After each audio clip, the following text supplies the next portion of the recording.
One of the most frequent topics I get asked about is in regards to grading and pricing records. This is obviously a critical skill, can be very subjective, and it honestly takes a long time to get really good at it. But it's essential, especially if you are aspiring to open a record store. So we're going to do a demonstration, and I'm actually going to show you how I grade and I price on this episode talking about records.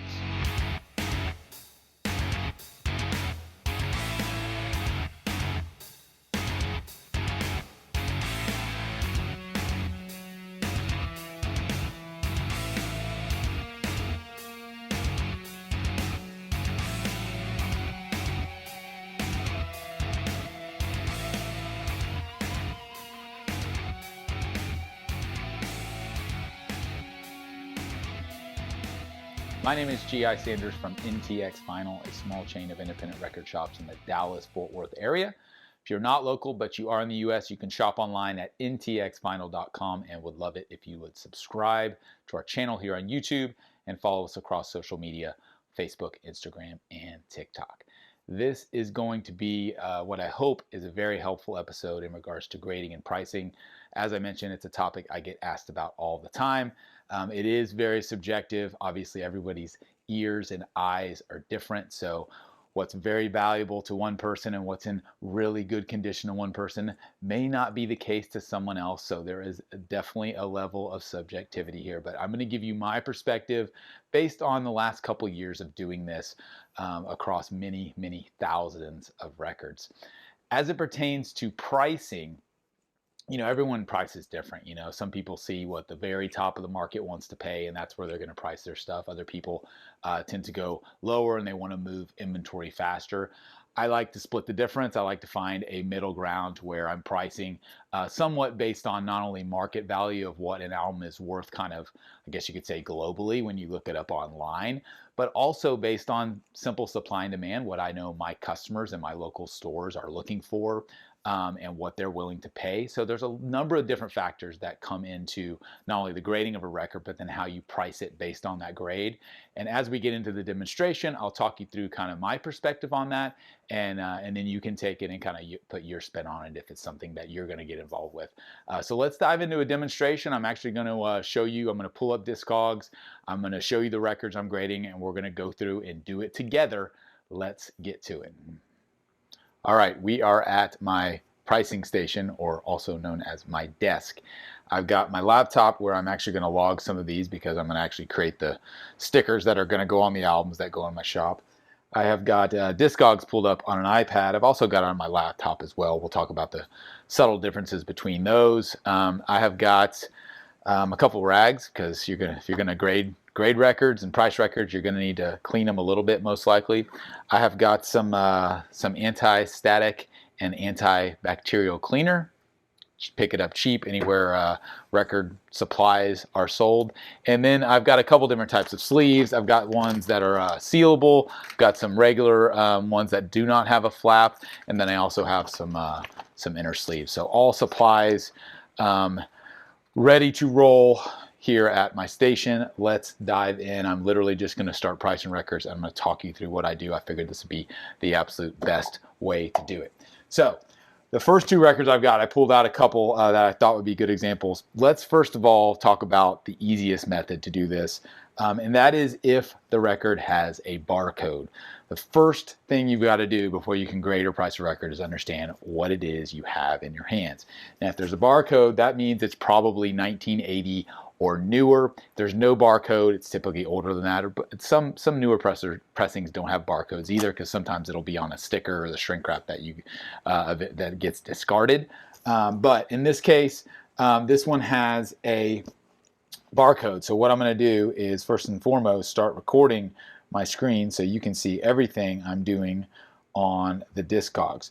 Now, is Discogs the only place that you can find value for records? No, but it has become the standard. I encourage you to use it, learn it. It can be a great educational tool for a number of reasons, especially in regards to grading and pricing. Every now and then I'll also check like eBay, for example. I'll go and see what's actually sold on eBay, not what is available to purchase via Buy It Now, but what has sold. So you can filter by sold items and see that. And the same can be said for Discogs. So like I said, this one has a barcode. So I can use my handy barcode scanner and scan that. And logic would tell you that when you scan an album, scan the barcode, it's going to take you to the exact version you have.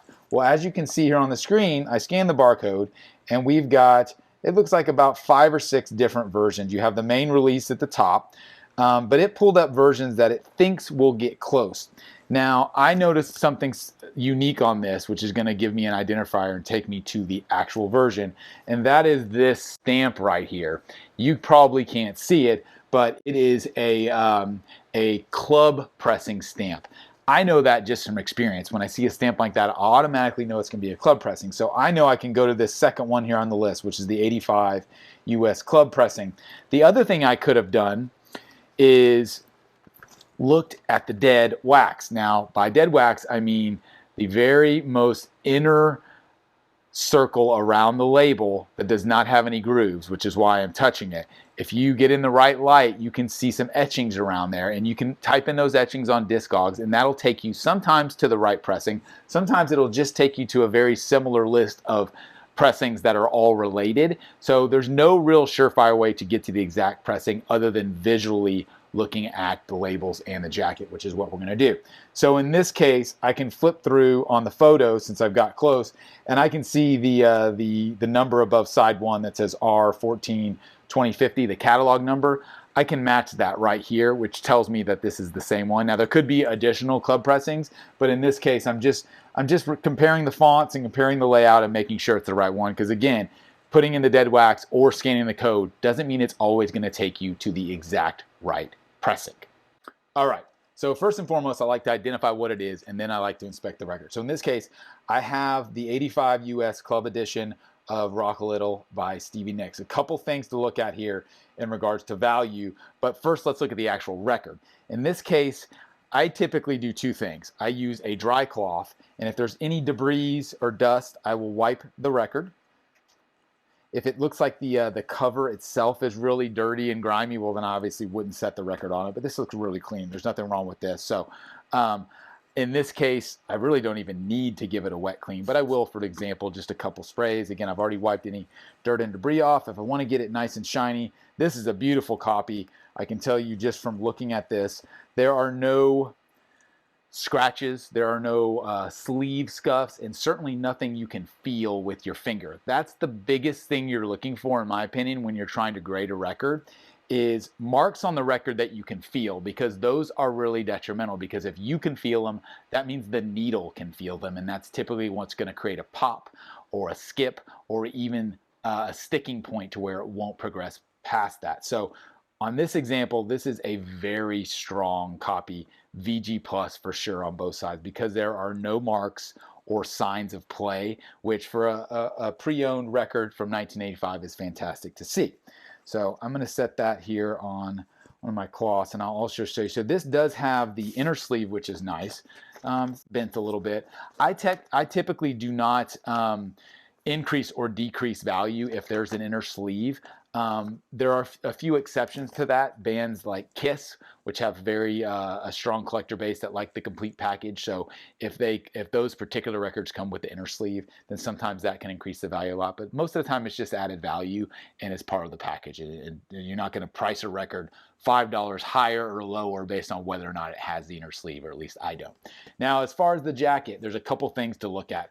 First and foremost, you're looking for ring wear, which is essentially a ring that gets formed from the record sitting in there being pressed against it all these years.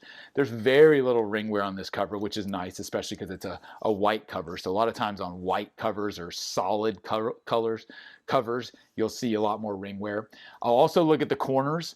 You're looking for sharp corners. You don't want anything rounded. If it's rounded, then that deducts value grading a little bit. There is some creasing on this. I don't know if you're going to be able to see it, but there's a little bit of creasing up here, but nothing substantial. And the key is that it displays really well. Like, you can look at this probably on the camera right here, and certainly in person, and see that it's a pretty nice copy. Again, other than that little bit of creasing you can see in the right light, this is definitely a VG Plus copy.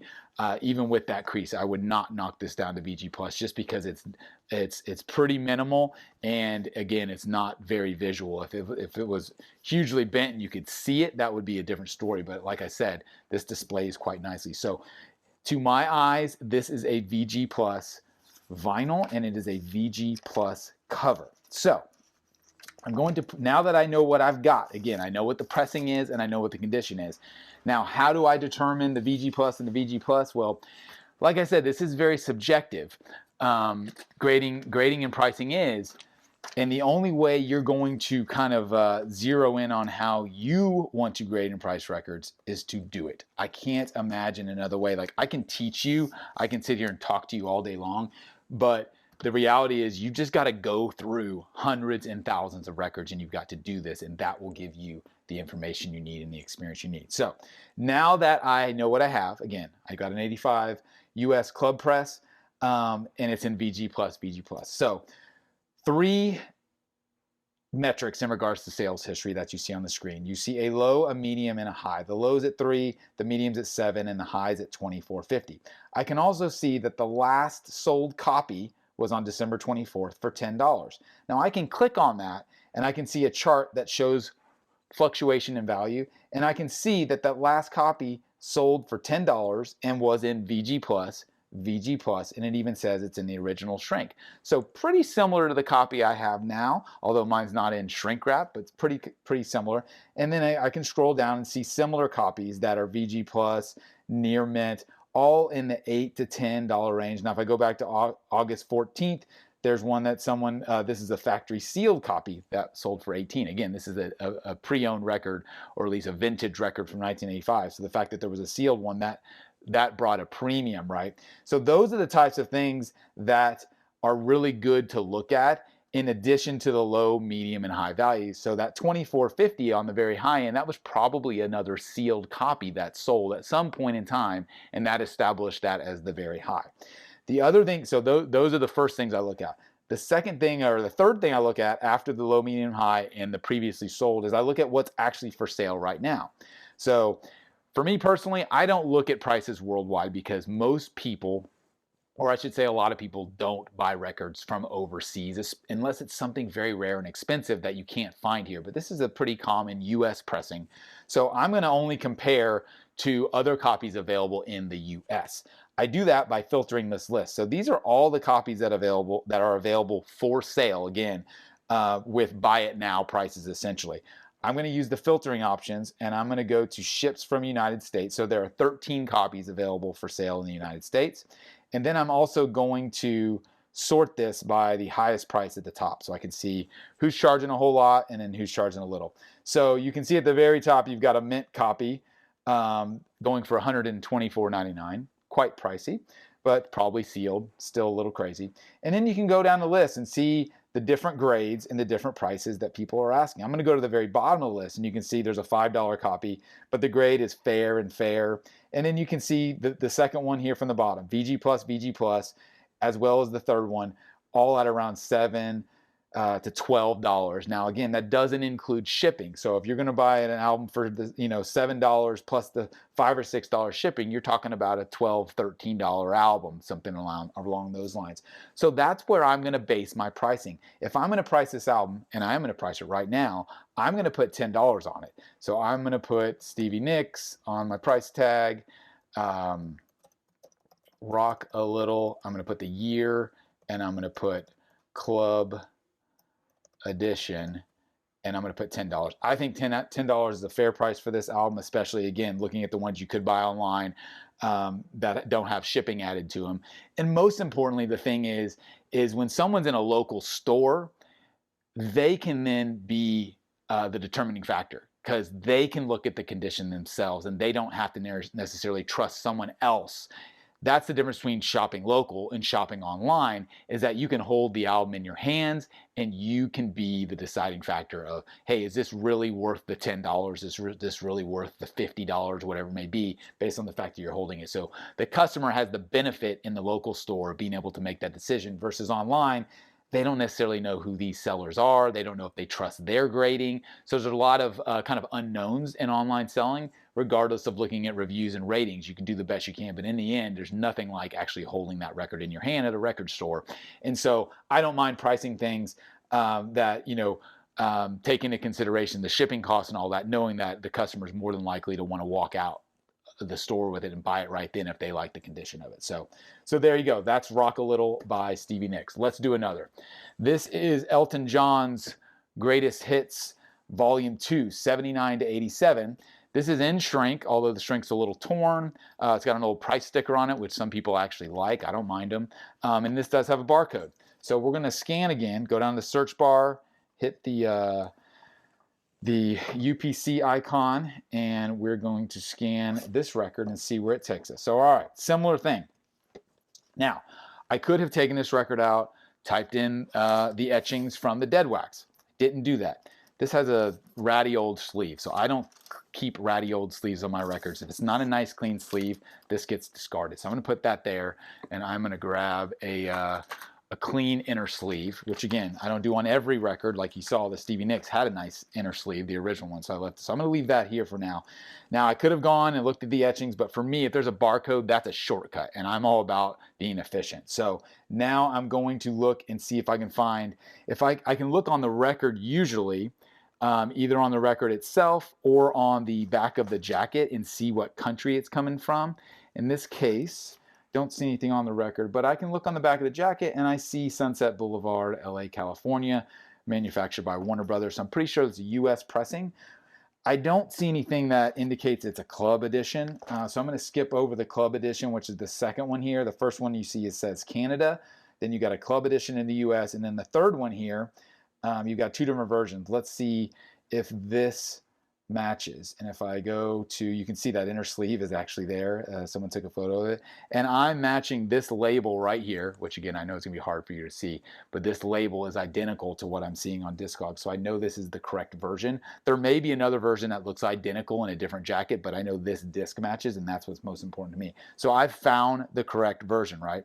Now, this record, from a grading perspective, is very similar to the last. Super, super clean, no marks, certainly nothing you can feel. Again, I'm going to give it a little wipe on both sides just to make sure there's no debris. And a part of that for me is just, again, if you're in a retail environment, people expect higher quality. Like, that's just the reality. If you're selling at a garage sale, if you're selling kind of as an individual seller, one-to-one with people, like, people are okay with, dusty records or records that aren't properly cleaned. But for the most part, I try and be really, really methodical about wiping down every record. Doesn't always happen. We miss some, but at the, again, as a general rule, I'm always going to do that just to make sure it's nice and clean. So we got a new inner sleeve. There's no other inserts or anything with this, so I'm going to pop it back in. And then let's look at the jacket. So the vinyl itself, again, definitely a strong VG+. If there's any marks on it or sleeve scuffing or anything that I think is going to significantly impact play, I would downgrade that to a VG, and we'll probably see that in some other records.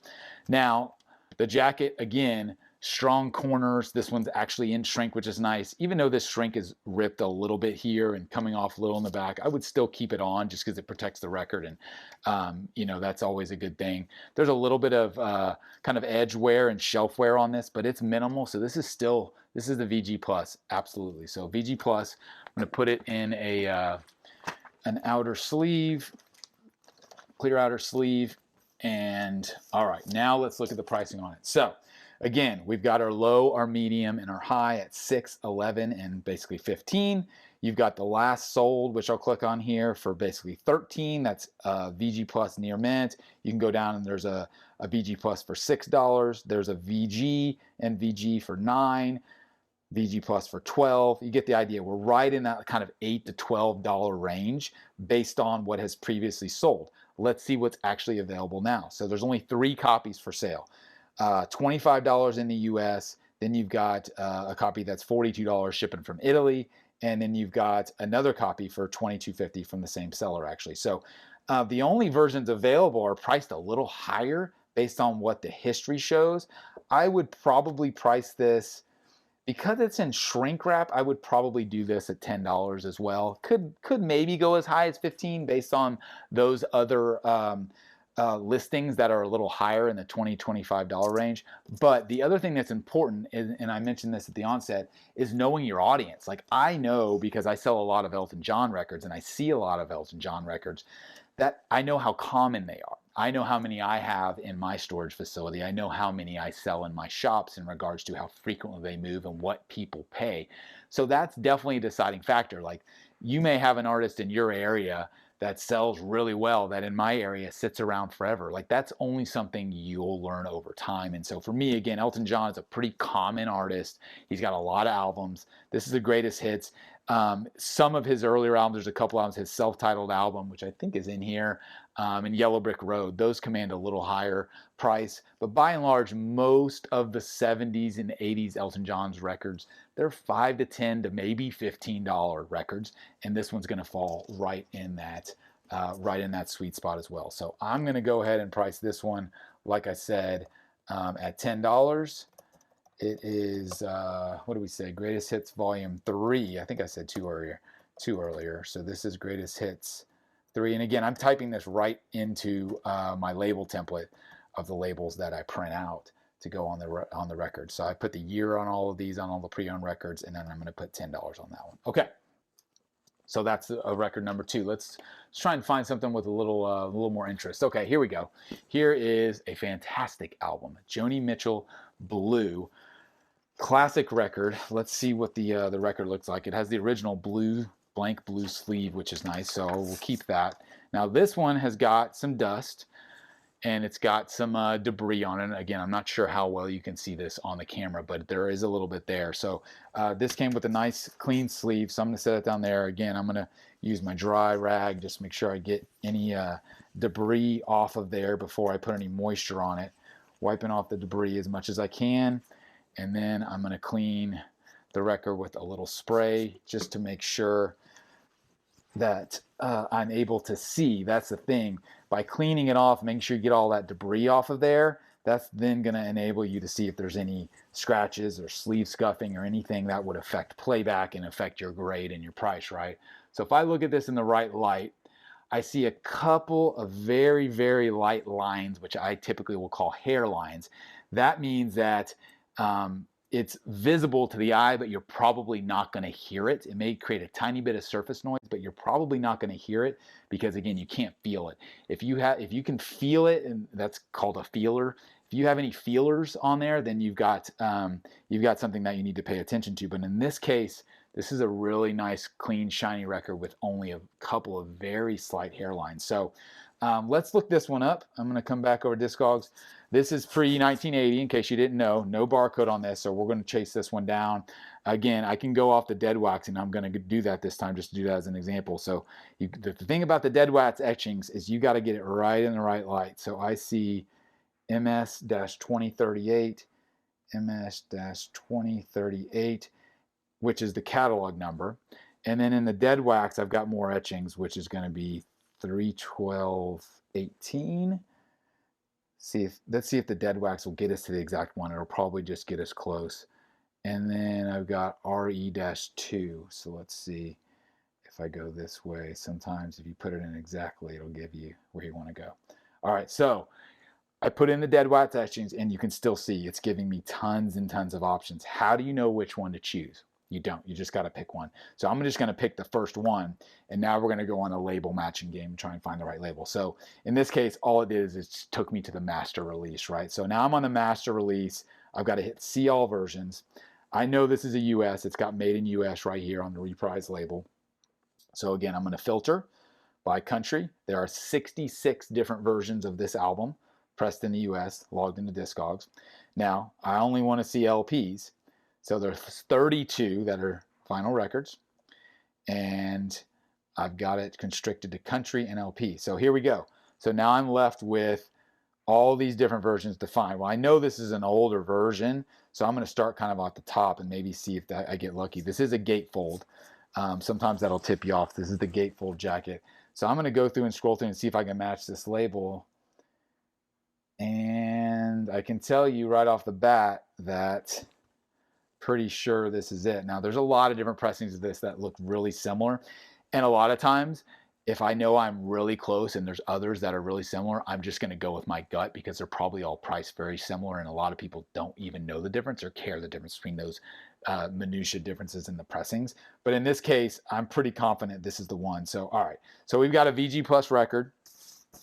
I'm going to go back in the sleeve, and I'm pretty sure we've identified which one it is.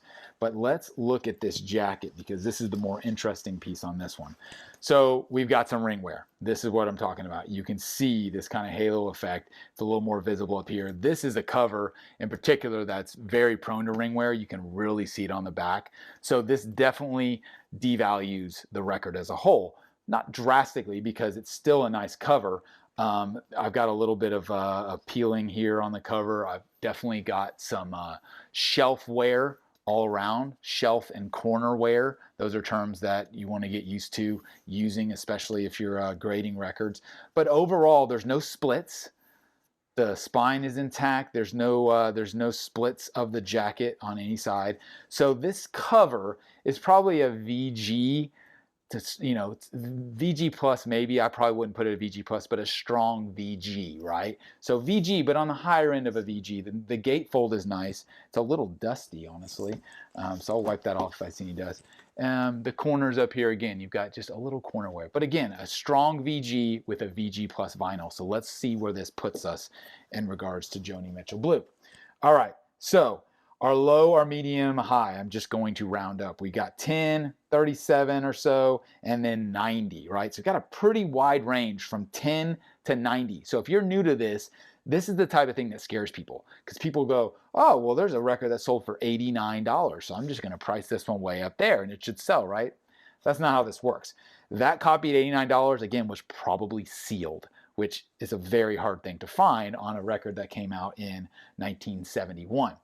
So take that with a grain of salt. Now let's look at what actually sold recently. So you can see that chart. Look at the up and down on that chart in regards to the fluctuation of value. So this is one of those records that will definitely have some peaks and valleys based on condition and based on timing. The last one that sold on December 27th, VG Plus vinyl, which is what I have, but look at the grade on the sleeve is a fair. Fair is a pretty low grade. There's poor, which is the lowest. Fair is like maybe bearable. Good is like inching towards like maybe I'd keep a copy of that in my collection. Then you get into like VG territory where you've got some definite wear, but still pretty nice.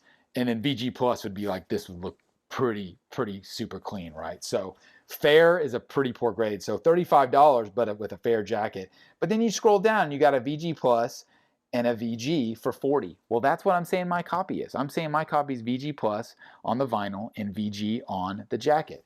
$40, okay. Scroll down a little more, there's a VG for $25, and then scroll down again, December 10th, you see again, VG Plus and VG at $55. So I'm pretty confident just after seeing a couple of those that I'm in the probably $40 to $50 price range on this record. Maybe, but let's see what else is available for sale right now, because that's what's sold. So let's look at what is for sale. You got 18 copies for sale. And again, I'm going to sort it by just US. So I'm going to ship from the US. There's 16 available in the US, and I'm going to sort it by the highest price at the top. Here we go. So you got that mint copy for $4.99 up there. You've got some copies that are 100, 69, 65, 60. I'm going to scroll all the way bottom. We're going the opposite way. So I've got a VG and a VG Plus starting at 23. And I can just scroll on up here until I see something that looks similar to my VG Plus VG. So there's a VG Plus VG for $50. Another VG Plus VG for $55. So, okay. So like I said, I was thinking $40 to $50 range. That's probably about right. The other thing I have to consider is, do I have the customer base locally to put a $50 copy of Joni Mitchell Blue? Do I think it'll sell for $50 in my shop? I think that's probably a little high. If I was going to sell this locally, and I probably will, I would probably put 40 on this. I think it's a really clean copy. And for a classic album like this, that's in pretty high demand. I'm totally confident in that. So I'm going to do $40 on this Joni Mitchell Blue, knowing that it's a VG cover, 1971, and I'm going to do 40 on it. So there you go. That's my Joni Mitchell Blue. All right, let's keep it rolling. Next up, we have Steely Dan. How about some yacht rock for you? Let's see how the Steely Dan, the cover, first of all, looks really clean. Again, no ring wear, which on a dark cover or a predominantly single color jacket like this, you see a lot of ring wear normally. It does have a little bit of corner wear, I'll be mindful of, and a tiny bit of what I'd call shelf wear, just from sliding it in and out of a shelf over years. But overall, a pretty nice jacket. Let's see what the LP looks like. We have the original sleeve. The other thing I'll do is if I feel anything that doesn't quite feel right on the record, I'll sometimes give it a look like this, just to make sure there's no warping going on. You can usually feel that when you pull it out of the sleeve, or at least you'll get used to feeling that. In this case, not warped at all. Perfectly flat album. And in this case, another really, really clean record. So again, just going to give it a quick wipe to make sure and get any debris off there before I slide it back in the sleeve. But this looks really nice and does not require a bunch of cleaning. Believe me, there's plenty of records I pull out to price that need a really good scrub, but in this case, these happen to be pretty clean. So this looks nice. No barcode on this, so we're going to have to go from the catalog number. So I'm going off the catalog number here. I'm just going to type in the catalog number versus the dead wax. Dead wax, you can do which either you prefer. Most of the times, I find you end up having to hunt for the exact pressing anyways. I'm going to hit search on Steely Dan with the AA-1006 catalog number. Now, I don't know if this first one's going to take me to the master or just to a specific one. In this case, it took me to a specific album, so maybe we'll get lucky here. I'm going to go right to the label, and you can see right off the bat, totally different label. This is the MCA Rainbow label, and you can see this is more of the yellow and purple label. So at this point, I'm like, okay, I'm on the wrong version completely. So what I do is I go down to see all versions, and that's going to take me again to kind of the master. So you're going to see everything you've got. Now I'm going to go and sort by format. LP, there's 154 versions on vinyl, and then I'm going to sort by country because I'm fairly certain, yes, on this label, which you can't see, it's got 700 Universal Plaza, Universal California. So I know this is a US pressing. So we got 59 pressings in the US to sort through. This is a gatefold, so that's a bit of a cue. You can see those first three all say gatefold, so I'm just, again, going to click on the first one. Now, I'm not sure if I think the MCA Rainbow label came later as a repress. We'll find out here really shortly. So there's that same one again. So what I'm going to do is just kind of scroll down, and this originally came out in 77, so I'm assuming that they didn't, in 1977, repress it with a different label. They always could have, but I'm going to scroll down here, see if I can find this Rainbow label. Sometimes you'll even see it in the description.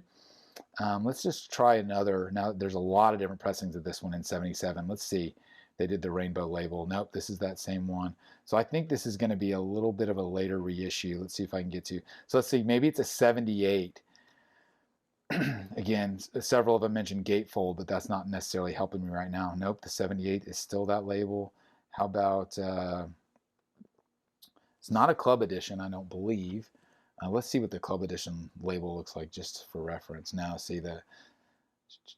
Nope, definitely not that. So, here we go. Let's get into... maybe this is a 1980. I don't think this is a limited edition, so I'm going to avoid the limited edition ones and the club edition ones. So maybe it's this 1980 reissue here. Yep, there we go. So check that out. Okay, so it's close. So here's where you get into minutia. If you'll notice on that, this has got side A on the left, and this has got the catalog number on the right. And this is the opposite. It's got a different catalog number, and it's got side 1. So it's close because it's the Rainbow label, but it's still not the exact pressing. But that tells me it's probably going to be a 1980 pressing. So let's see if I can find a similar one that's in the same year.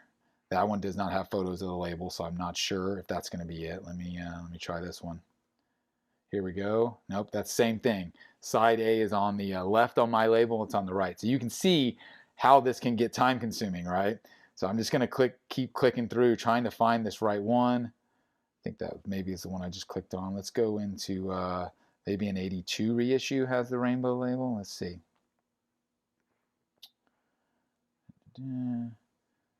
That's a close one as well. Hard one to find. It may be one without a year. That's the other thing. I'm going to click on just a few more and see if I can find it now. So what I'm going to do is I'm going to use the closest version I can find in this specific circumstance, because I know the pricing is going to be similar. So there's the rainbow label, and there's a really similar pressing. So that's what I'm going to base my value off of. So again, really clean record, no feelers at all, not even any hairlines on this, no signs of sleeve scuffing. So a strong VG plus.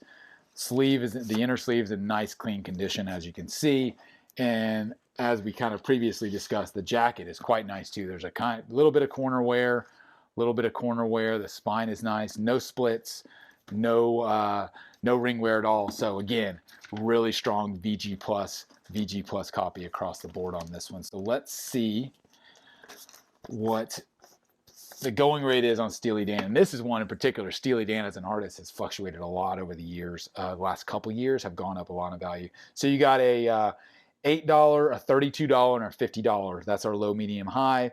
I'm going to look at last sold and go, okay, the last one sold near min and VG for 35. Then you see a VG plus for 37. Again, I'm calling mine VG plus. So I'm seeing 37, then I'm seeing 30, then I'm seeing 40. So already I'm starting to see market value for this is somewhere between $30 and $40 on Discogs. Does that mean my local customers will pay that? I don't know. It depends how popular Steely Dan is. For me, pretty popular these days especially, so probably is going to be in that price range. I'm going to see what's actually for sale now on Discogs. So there's only 2 copies in the US. One of them's near mint at 46, and one of them is VG plus and VG for 30, again, plus the shipping. So if I'm going to sell this locally, I think this is going to be, again, a really clean copy. Really close to this version is probably going to be right around $35, $40. So for me, I'm going to put $35 on this, because again, I know my audience, and I know what they kind of expect to pay for a Steely Dan record. So I'm doing 35 on that one. All right, let's go through. Let's do, how about a copy of Rumors, a record everybody knows. See what this looks like. First of all, we've got the insert, which is the lyric insert, fold out kind of poster, which is nice. It does have some staining on it, so it's not mint by any reason, but still super clean, and no pinholes in it, because it was kind of a poster. So that's kind of nice to see. You always want to have the inserts if you can. Again, if it didn't have the insert, it's not like I'm going to dock the price substantially or anything. It's just good to see. All right, so in this case, we've got an inner sleeve, which is not terrible, but I'll probably discard that and use a new one. And let's look at the album itself. All right, so this actually does have a small amount of sleeve scuffing. It's not terrible by any means. And it does have some warping. I don't know if you can see that. This thing is warped. See if you can see how warped that is. So for me, this is an unsellable record, because I'm not going to sell a warped record. So glad we checked. And again, I just kind of felt that. So what I do with this, because this record is unsellable, like I could either put it in the bargain bin, which I sell for $3 or something like that, or I can keep it because it's an iconic album cover, and I actually keep album covers, blank album covers with no record. So I'm going to set that one aside. So can't do that one. Let's see if we can find something else. Let's take a look at this Black Sabbath. This is a record I haven't ever priced, I don't think. 7th Star, Black Sabbath featuring Tony Iommi. All right, let's see. The record itself doesn't look bad at all. I'm going to go ahead.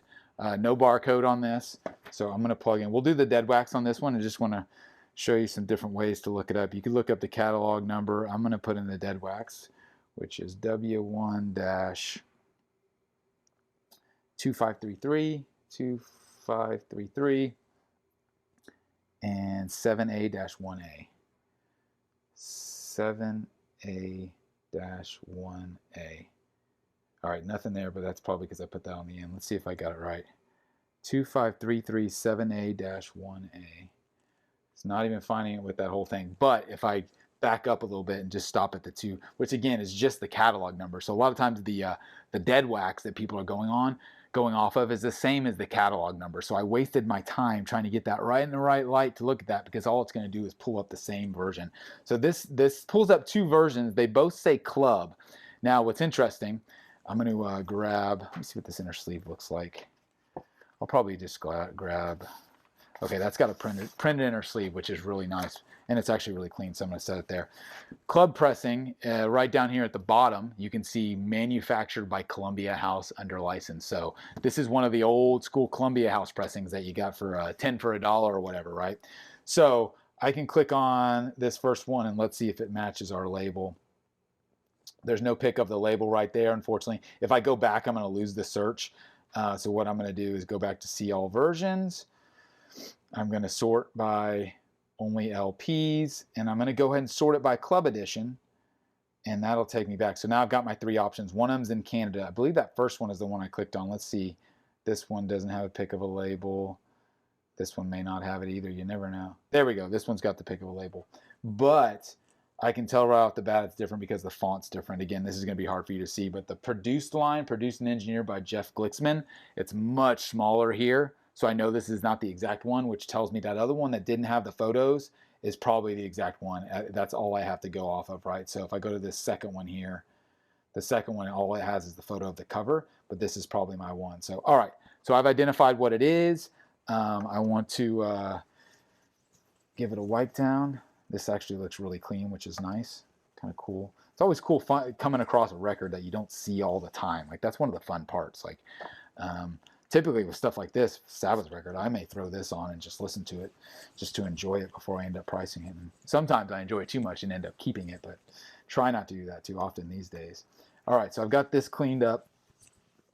This is really nice, really clean. Again, no feelers, no hairlines, and perfectly flat record. The inner sleeve is nice. No rips or splits, or actually there's a little split on the bottom, but that's not going to bother me. And it doesn't bother most customers either. So I'm going to go back in, and then we'll take a look at the jacket, which does have a little bit of wear. So definitely a VG plus on the vinyl. I don't know if I said that, but VG plus on the vinyl for sure.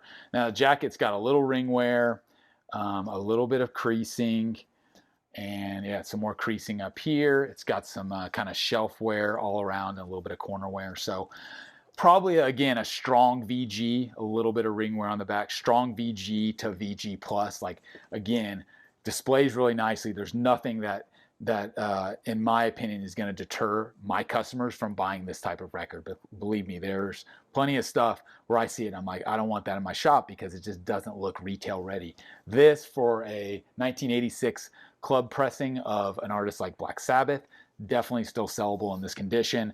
And again, kind of strong VG to VG plus, even with the little amount of creasing and the little amount of wear. So I'm going to look for copies that are VG plus on the vinyl and VG to VG plus on the sleeve, on the jacket. So sales history, we got 11, 22, and 35. Not a huge gap. The last one sold December 24th for $30, but that was a mint, near mint, and it was sealed. So not this copy because this isn't sealed, although the vinyl is nice.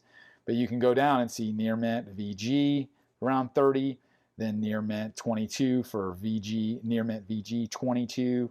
Then there's another near mint for 29. So somewhere between probably $20 and $30 is what my gut is saying right now. I'm going to look at what's actually for sale. There's 3 copies.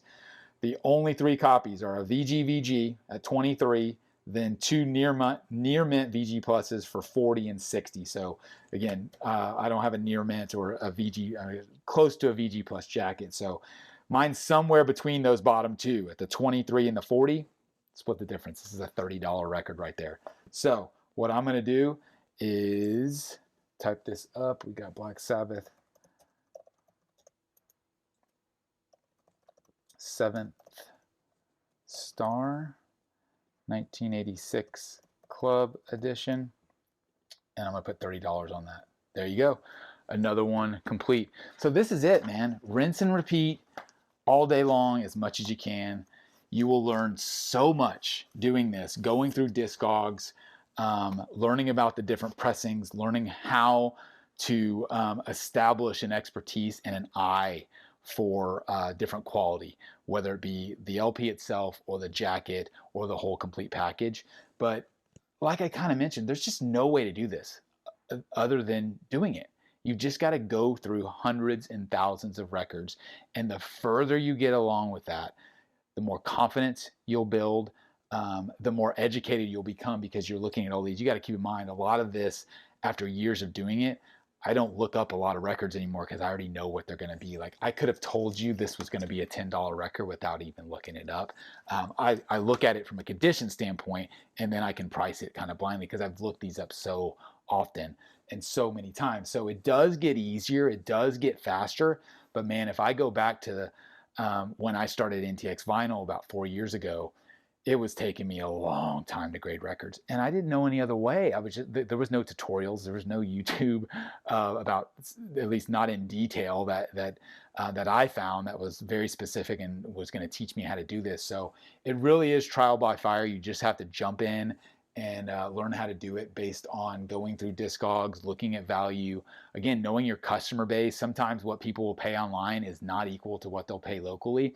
Sometimes I'll have an album that it's super rare and I want to put $40 or $50 on it and put it in my shop. It may sit there for 6 months.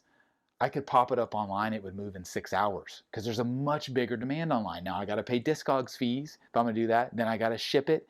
And that buyer has to trust me that I'm going to deliver on my grade and my price, of course. That's different than someone walking in locally and making those decisions themselves because they can hold it and actually inspect it themselves from a condition standpoint. So those are the types of decisions I'm always going through on kind of higher end records or more oddball or niche records. But a lot, common stuff that's, $5, $10, $20, $30, like those records I've priced a ton and have gotten to a point where I can do it without looking up every single one. If there's any question in my mind, I do look it up just to make sure. And a lot of times I'll look it up just because I'm not sure if the market's fluctuating. Sometimes that absolutely happens. I mean, I can tell you just going back a couple years, like this Steely Dan record, this used to be a $5, $10 record. And now what did I price it at? $35? Like that's incredible to see. I don't necessarily love that, but that's the reality where we're at because records have just become so much more desirable, and the supply and demand because of so many collectors getting involved has made prices rise. But so again, I think Discogs is an unbelievable tool and a resource. But there's nothing that's going to teach you how to do this more than just diving in and grading records. Go through your own records and try and grade and think what you'd price them at. Like that's the best way to do it. Or go grab a small collection and just practice. Just go through and identify pressings and get more experience with handling records and seeing records that are in different conditions, seeing jackets that have different defects and bends and creases and corner wear, and all the types of different stuff that you've got to start to identify to get used to this, to get really good out of it. So I hope this was helpful. I'm happy to happy to answer any questions. Would love any feedback as always. Hopefully this has been insightful if you're looking at opening a record store, or even if you're just interested in selling a few records here and there. This could be a good, useful tool. So thank you as always for the support. My name is G.I. Sanders. This has been Talking About Records, and we'll see you again next time.